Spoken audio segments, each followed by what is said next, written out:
আসসালামু আলাইকুম ভিউয়ার্স, আশা করছি সবাই ভালো আছেন।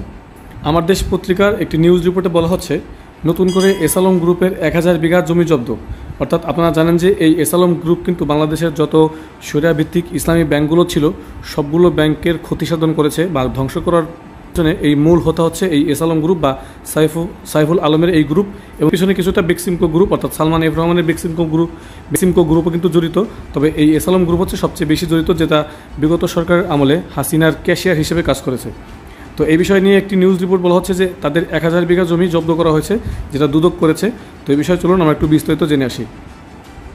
তো এখানে বলা হচ্ছে আলোচিত শিল্পগোষ্ঠী এসালম গ্রুপের চেয়ারম্যান মোহাম্মদ সাইফুল আলম ও তার স্বার্থ সংশ্লিষ্ট ব্যক্তিদের নামে থাকা 1014 বিঘা জমি জব্দের আদেশ দিয়েছেন আদালত।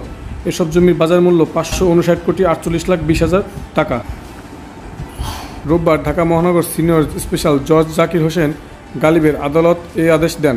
দুদকের জনসংযোগ কর্মকর্তা আক্তারুল ইসলাম এ তথ্য নিশ্চিত করে বলেন, এদিন এসালম ও তার স্বার্থ সংশ্লিষ্ট ব্যক্তিদের নামে চট্টগ্রামের বাঁশখালীতে থাকা জমি জব্দের আবেদন করে দুদক। শুনানি শেষে আবেদন মঞ্জুর করেন আদালত। দুদকের আবেদনে বলা হয়, অভিযুক্ত মোহাম্মদ সাইফুল আলম ও তার স্বার্থ সংশ্লিষ্ট ব্যক্তিরা বিভিন্ন ব্যাংক থেকে নামে বেনামে বহির্ভূতভাবে ঋণ নেয়। এসব অর্থ আত্মসাৎপূর্বক নিজ নামে ও পরিবারের সদস্যদের নামে দেশে বিদেশে বিপুল পরিমাণ সম্পদ অর্জন করেন। তিনি এবং তার পরিবারের সদস্যরা তাদের স্বার্থ সংশ্লিষ্ট স্থাবর সম্পদগুলো অন্যত্র হস্তান্তর, স্থানান্তর ও বেহাত করার চেষ্টা করেছেন বলে জানা গেছে। এসব অভিযোগের সুষ্ঠু অনুসন্ধানের স্বার্থে তাদের সম্পদ সমূহ জব্দ করা আবশ্যক। এর আগে গত 23 এপ্রিল শিল্পগোষ্ঠী এসালম গ্রুপের চেয়ারম্যান মোহাম্মদ সাইফুল আলম ও তার স্বার্থ সংশ্লিষ্টদের নামে থাকা 159.15 একর জমি জব্দের আদেশ দেন একই আদালত, যার বাজার মূল্য 407 কোটি টাকা বলে তদন্তকারী কর্মকর্তা আবেদন উল্লেখ করা হয়। এর আগে গত 17 এপ্রিল এসালম গ্রুপের চেয়ারম্যান মোহাম্মদ সাইফুল আলম ও তার স্বার্থ সংশ্লিষ্টদের নামে থাকা 1360টি ব্যাংক হিসাব অবরুদ্ধের আদেশ দেন আদালত। এসব হিসাবে 2619 কোটি 7,16,000 টাকা রয়েছে।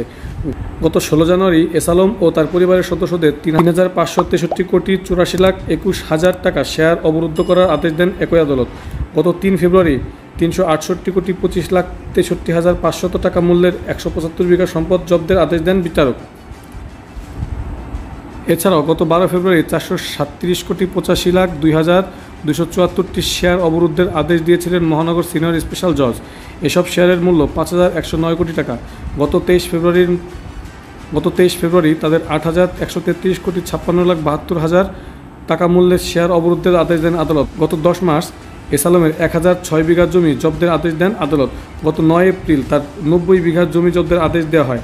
একই আদালত তার ঘনিষ্ঠদের নামে থাকা 374টি ব্যাংক হিসাবও অবরুদ্ধ করেন। অর্থাৎ ভিউয়ার্স, আমরা যেটা বুঝতে পারছি যে এসালম যেমন হচ্ছে বিগত সরকারের আমলে অর্থাৎ হাসিনা সরকারের আমলে হাসিনা সরকারের পৃষ্ঠপোষকতায় সম্পূর্ণভাবে নামে বেনামে বিভিন্ন ব্যাংক থেকে ঋণ নিয়ে ব্যাংকগুলোকে ধ্বংস করেছে। শুধু তার সম্পদের পাহাড় করেছে, বিভিন্ন জায়গায় জমি কিনেছে, তার নিজের স্বার্থ সংশ্লিষ্ট নিজের ব্যক্তিদের নামে এবং পরিবারের সবার নামে টাকা রেখেছে ব্যাংক অ্যাকাউন্টে। সেই টাকাগুলো ব্যাংকের ক্ষতি করে তারা নিজেদের স্বার্থ দেখেছে। এখন বাংলাদেশে যেহেতু নতুন সরকার এসছে এবং সংস্কারপন্থী কাজকর্ম করা হচ্ছে, এরই ধারাবাহিকতায় এই এসালম গ্রুপের সকল জমি সম্পদ যেখানে যা রয়েছে ব্যাংক অ্যাকাউন্টের টাকা, এগুলোকে জব্দ করে দুদকের মাধ্যমে সেগুলো কিন্তু বাংলাদেশের অর্থনীতিতে কাজে লাগানোর চেষ্টা করছে এবং অর্থনীতির উন্নতির কাজে ব্যবহার করা হচ্ছে। তো এভাবে আমাদের বাংলাদেশের অর্থনীতি খুব দ্রুত সুস্থ হবে এবং এরকম দুষ্ট রাঘব বোয়ালদের দিন শেষ হবে, এই আশা ব্যক্ত করে আমাদের আজকের ভিডিও শেষ করছি। তো ভিডিওটি ভালো লাগলে অবশ্যই একটি লাইক দেবেন, ফ্রেন্ডদের সাথে শেয়ার করবেন, আর অবশ্যই আমাদের চ্যানেলটি সাবস্ক্রাইব করতে ভুলবেন না। তো আজকের আয়োজন পর্যন্তই, দেখা হবে নেক্সট ভিডিওতে। Till then take care self. আল্লাহ হাফিজ।